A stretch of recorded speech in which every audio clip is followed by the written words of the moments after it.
नमस्कार, बहुत बहुत स्वागत है आप सभी का बंसल न्यूज में। मैं हूं आपके साथ अस्मिता। सीधे चलते हैं रीवा। कृषक सम्मेलन का कार्यक्रम, मुख्यमंत्री डॉक्टर मोहन यादव का संबोधन।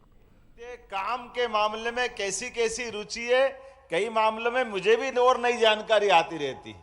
आज जब यहाँ गौशाला का भ्रमण कर रहे हैं और भाई साहब ने कहा कि वो स्वयं 35 साल पहले जैविक खेती का अपना प्रयोग करके सफलतापूर्वक अपना कॉन्फिडेंस भी के साथ इस बड़े प्रोजेक्ट के मन में जैसा हमारा सबका भाव है, जोरदार अभिनंदन करें। सच में आज उनका ये रूप मुझे देखकर आनंद आ गया।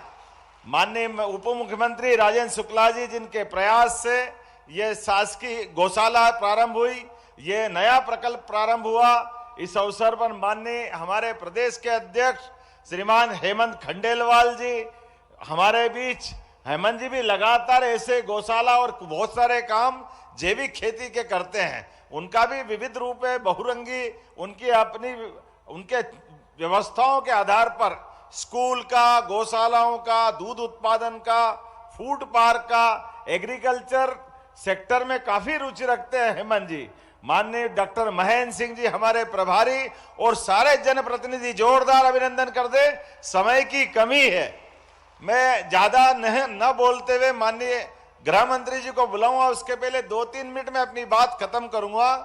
हमारा सबका माननीय प्रधानमंत्री श्रीमान नरेंद्र मोदी जी का जोरदार अभिनंदन करें, जिनके आशीर्वाद के बाद हमारे अपने सरकार के गठन के साथ हमारे माननीय गृह मंत्री जी, माननीय प्रधानमंत्री जी लगातार नवाचार को, अच्छे कामों को प्रोत्साहन दे रहे हैं।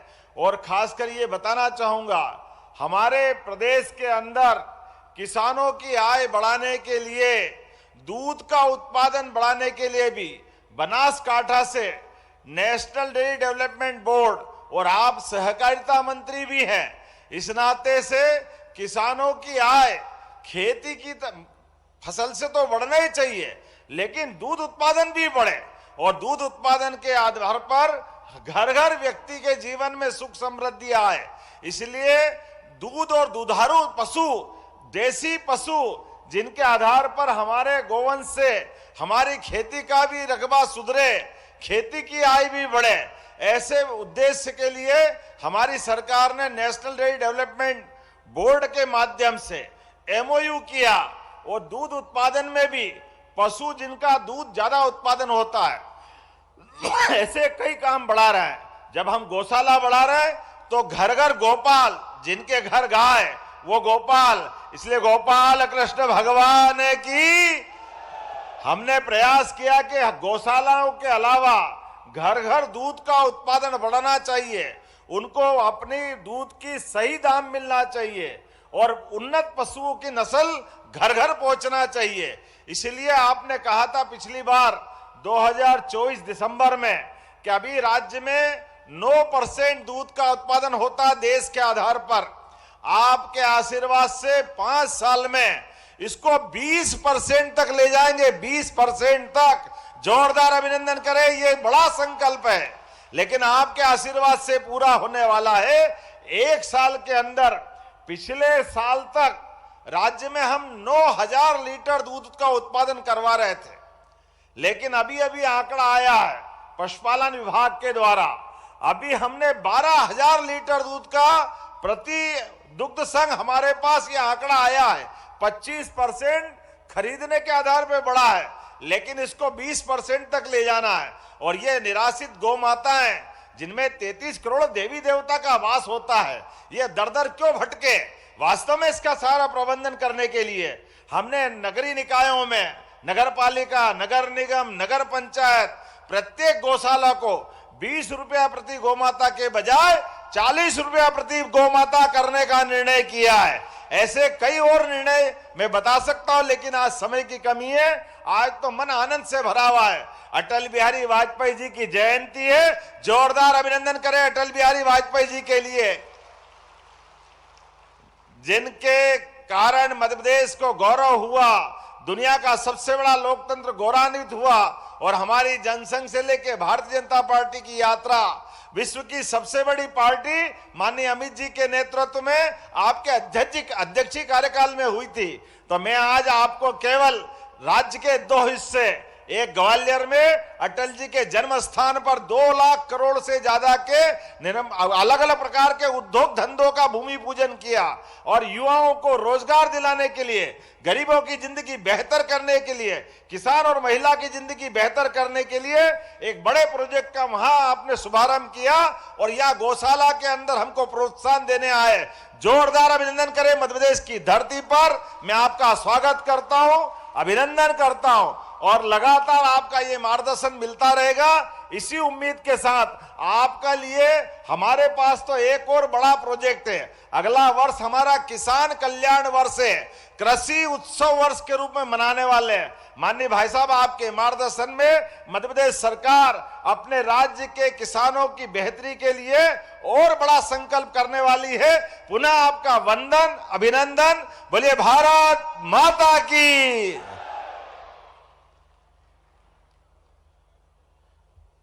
धन्यवाद। अब एक वीडियो फिल्म का प्रदर्शन होगा जिसका मूल विषय है बसामन मामा गौवंश वन्य विहार एवं प्राकृतिक। तो ये तस्वीरें रीवा से आप सीधी तस्वीरें देख रहे हैं। मुख्यमंत्री डॉक्टर मोहन यादव ने सभा को संबोधित किया। भद्रम अक्रम सीदंतु कोष्टे रण्यत्व में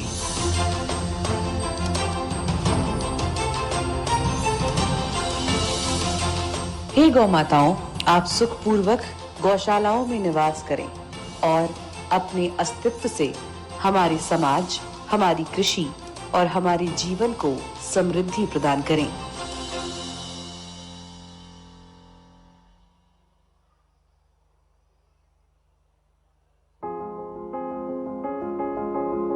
भारतीय सभ्यता की उस जीवन दृष्टि का आधार है जिसमें मनुष्य, पशु और प्रकृति परस्पर विरोधी नहीं बल्कि एक दूसरे के पूरक माने गए हैं। पौराणिक परंपरा से लेकर लोक आस्था तक भारत की चेतना में ये विश्वास सदैव स्पष्ट रहा है कि गौ संरक्षण और वन संरक्षण के बिना समाज का संतुलित, समरस और दीर्घकालिक विकास संभव नहीं है। आज जब निराश्रित गौवंश की बढ़ती संख्या, कृषि संकट, मिट्टी की घटती उर्वरता और पर्यावरणीय असंतुलन एक साथ हमारे सामने उपस्थित है, ये विचार पहले से कहीं अधिक प्रासंगिक हो जाता है। केवल रीवा जिले में ही अनुमानतः 1 लाख से अधिक गौवंश निराश्रित अवस्था में पाए जाते हैं।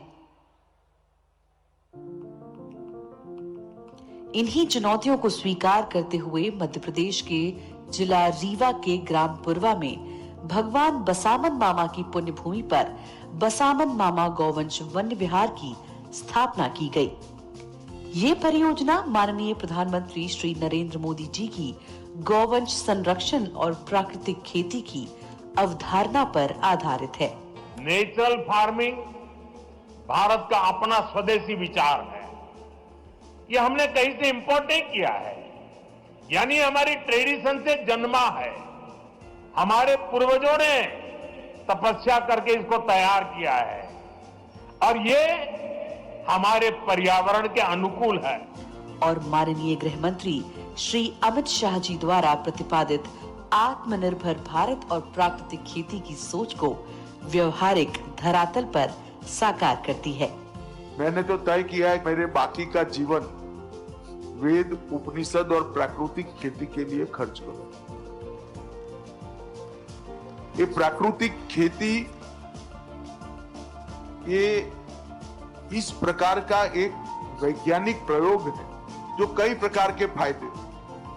माननीय मुख्यमंत्री डॉक्टर मोहन यादव जी के नेतृत्व में मध्य प्रदेश शासन की स्पष्ट गौ संवर्धन नीति, दृढ़ प्रशासनिक इच्छा शक्ति, हमने एक योजना बनाई कि एक 5000 से बड़ी गौशालाएं जो चलाएंगे उनके लिए भी प्रति गौमाता 40 रुपया और 125 एकड़ जमीन तक भी हम निःशुल्क देंगे ताकि बड़ी गौशाला भी बहुत आराम से चले और गौशालाओं के माध्यम से दूध उत्पादन भी करो, गोमूत्र भी, और गोमूत्र के बहुत सारे अर्क से लेकर बहुत सारी चीजें बनती है। और माननीय उप मुख्यमंत्री श्री राजेंद्र शुक्ला जी के अटूट संकल्प एवं जन भागीदारी के माध्यम से आज ये गौवंश वन्य विहार साकार रूप में हमारे सामने खड़ा है। बसामन मामा गौवंश वन विहार इस समस्या को ध्यान में रख के बनाई गई। सड़कों में बैठी हुई गौ माताएं दुर्घटना का शिकार होती हैं। ये परिस्थितियां बहुत ही चिंताजनक थी। ये एक बड़ी समस्या थी। ये वेद, पुराण, उपनिषद हर जगह गौ माता के महिमा का बखान किया गया है। कोई भी संत और महात्मा जब अपना प्रवचन करते हैं तो गौ माता की महिमा का बखान करते हैं।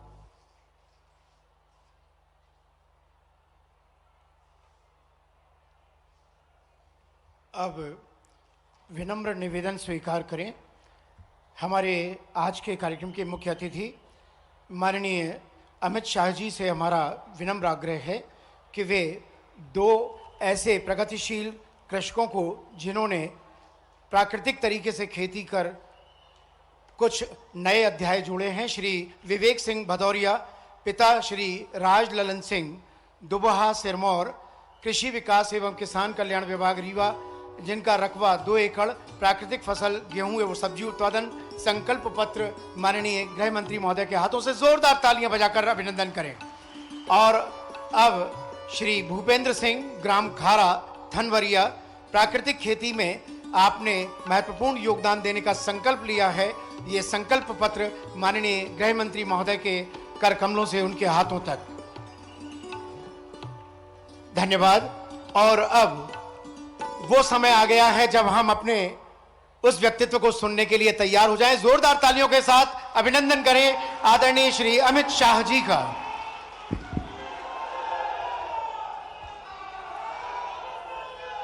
मेरे साथ बोलिए, भारत माता की। अरे भाई, विंध्य की धरती पर ऐसी आवाज क्यों है?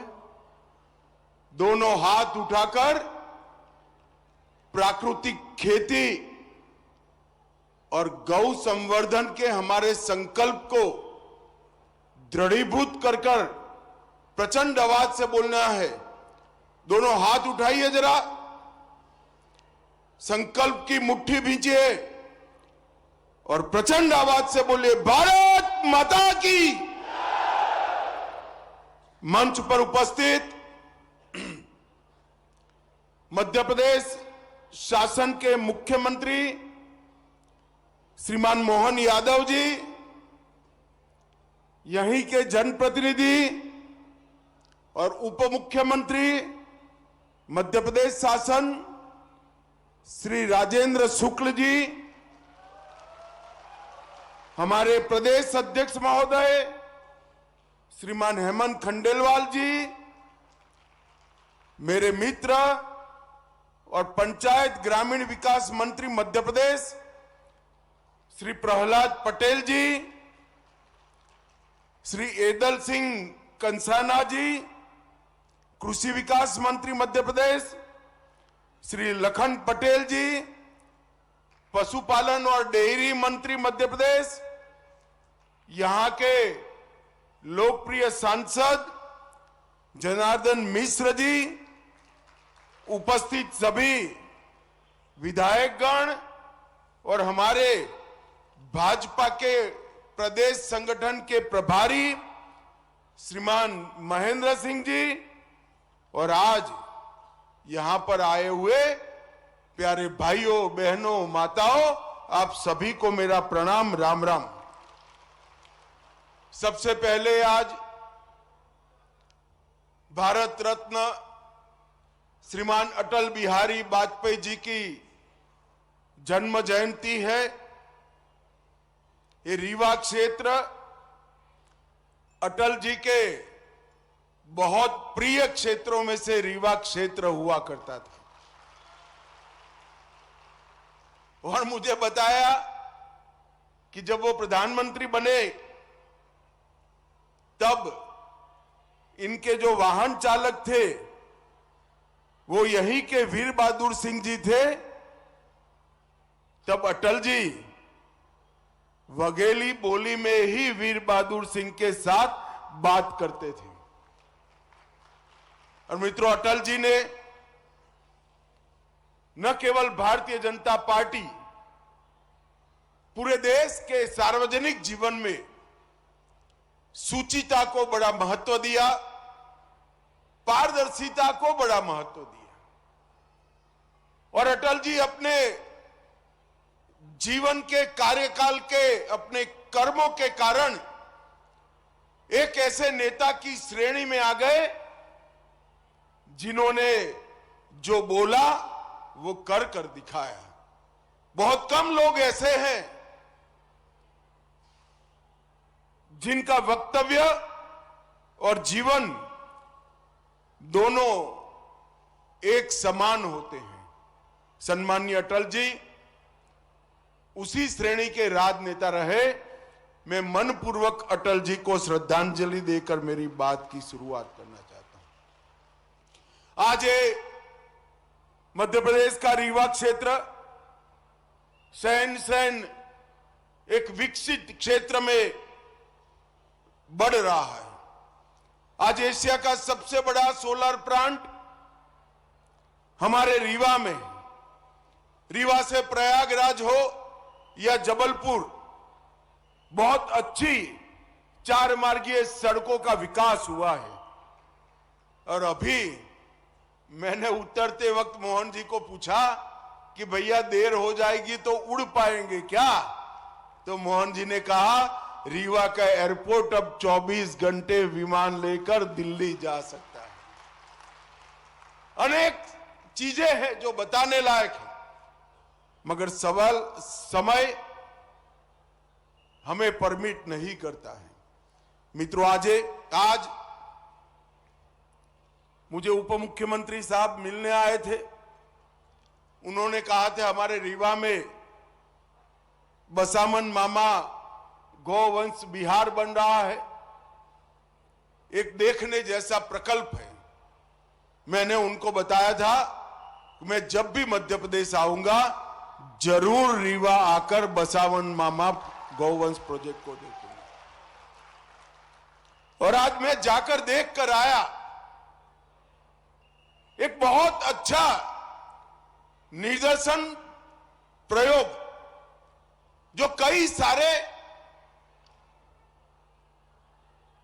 किसान का काम करने वाले, गौ पालन का काम करने वाले हमारे अच्छे किसान हैं, उनको आगे मार्गदर्शन कर सकता है। ऐसा एक बहुत अच्छा प्रकल्प यहां बनाया गया है। यहां गौशाला भी है और गौशाला के साथ साथ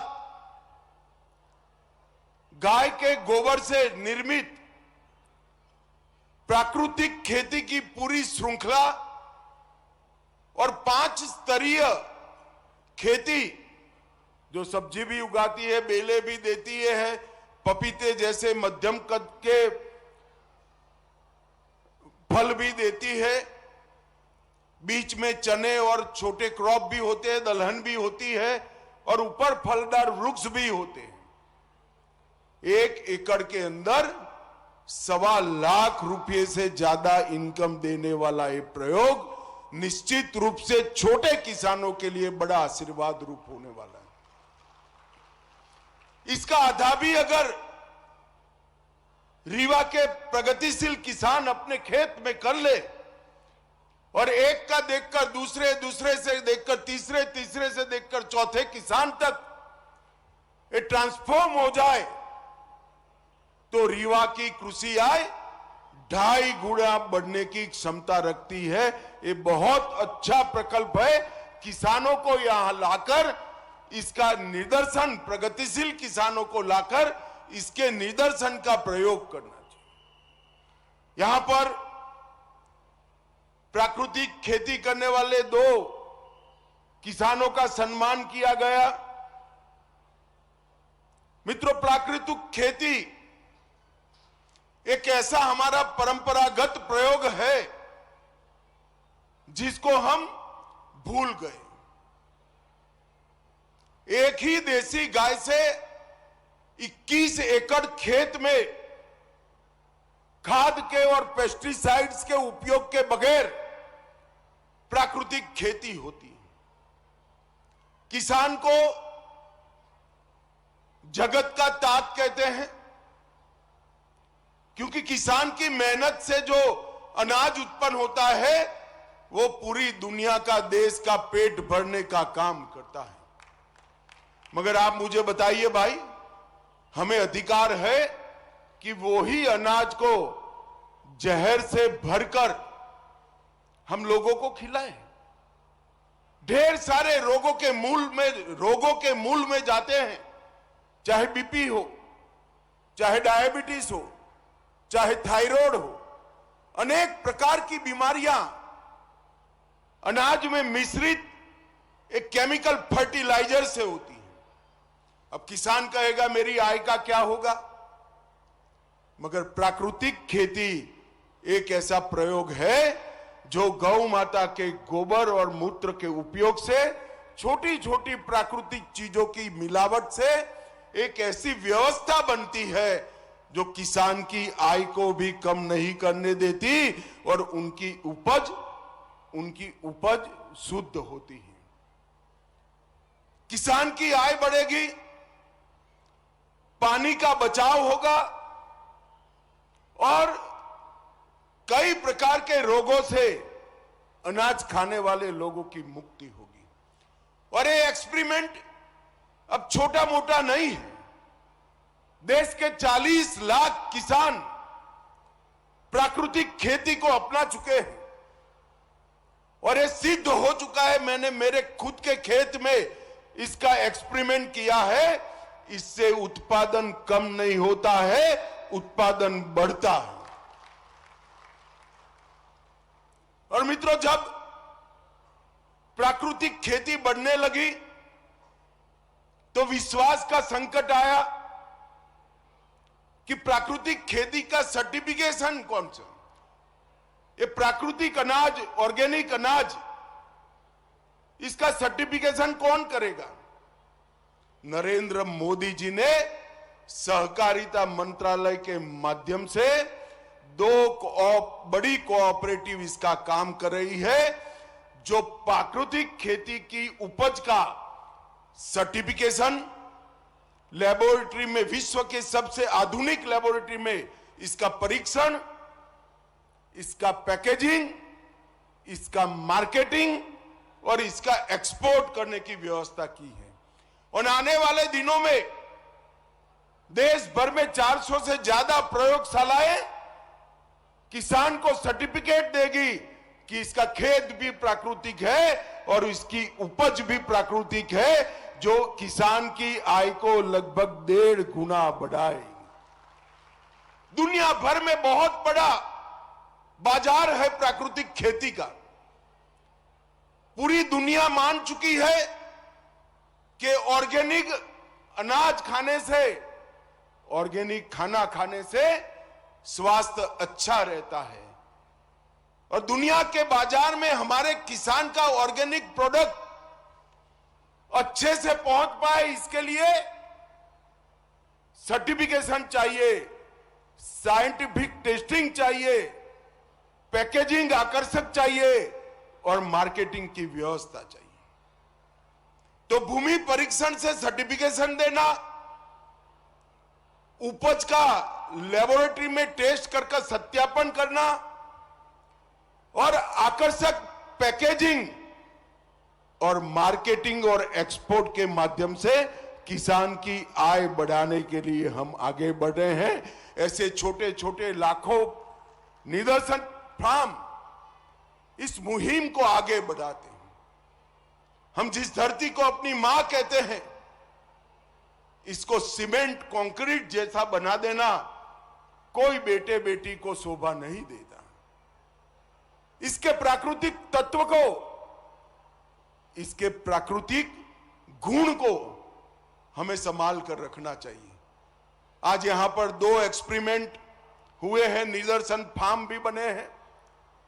मैं आशा करता हूं कि निदर्शन फार्म रीवा क्षेत्र के हजारों लाखों किसानों के लिए आने वाले दिन में मार्गदर्शन भी करेंगे, पथ प्रदर्शक भी बनेंगे। मित्रों, आज इन निदर्शन फार्म का नाम बसावन मामा के नाम से रखा है, जिन्होंने प्रकृति के लिए अपने प्राण दिए, पीपल के वृक्ष को बचाने के लिए पूरा जीवन खर्च किया। मैं आज हम सभी को जो मंच पर बैठे हैं और सामने बैठे हैं, क्या हम तय कर सकते हैं कि हमारे गांव में यहां से जाकर अगली बारिश की मौसम में कम से कम 5 पीपल के वृक्ष बोकर बसावन मामा को हम श्रद्धांजलि देंगे? क्या पीपल के वृक्ष से प्रकृति की अनेक प्रकार से सेवा होती है। बोने वाले से 4 गुना आयुष्य वो वृक्ष का होता है। एक रूप से आपके जाने के बाद भी वो पीपल का वृक्ष आपको जिंदा रखेगा। और सबसे ज्यादा ऑक्सीजन का उत्सर्जन करने वाला कोई वृक्ष है तो ये पीपल का वृक्ष होते हैं। और ये पुण्य कार्य भी है। भगवान श्री कृष्ण ने गीता में गाया है कि वृक्षों में मैं पीपल हूं, तो स्वयं विष्णु का वास जिसमें है वो पीपल का वृक्ष होता है। इसको कोई काटता भी नहीं है। एक लिए बोल दीजिए, अपने सर से बड़ा कर दीजिए, वो 200-300 साल तक धरती मां की, लोगों की और प्रकृति की सेवा करता रहेगा। हम सब आज बसावन मामा को श्रद्धांजलि देने के लिए 5 पीपल के वृक्ष बोकर अपने सर से बड़ा करने का संकल्प कर जाए।